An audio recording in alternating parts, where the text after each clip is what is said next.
ধর্ম হোক যার যার, বড় মা সবার। হ্যাঁ, ঠিকই ধরেছেন। আজ আমরা বলবো নৈহাটির সকলের প্রিয় বড় মার কথা। ঋষি অরবিন্দু রোড ধরে গঙ্গার দিকে এগোলেই বড় মার মন্দির। নৈহাটির বড় মা খুব জাগ্রত। কথিত আছে, বড় মার কাছে মন দিয়ে কিছু চাইলে বড় মা কাউকে খালি হাতে ফেরায় না।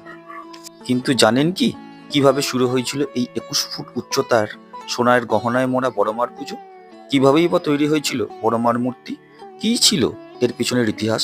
এই ইতিহাস জানতে হলে ফিরে যেতে হবে অনেক বছর আগে।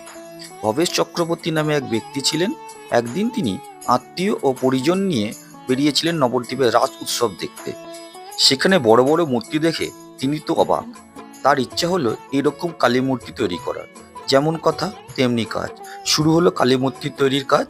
এই কালী মূর্তি আজ বড়মা নামে পূজিত, যা একসময় ভবেশকালী নামে পরিচিত ছিল।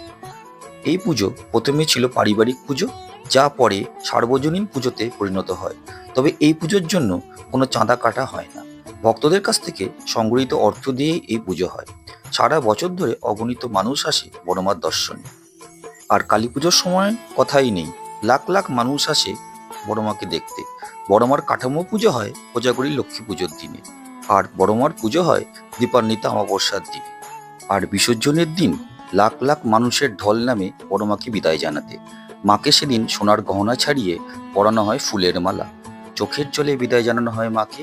মনে মনে সবাই বলে, আসছে বছর আবার এসো মা।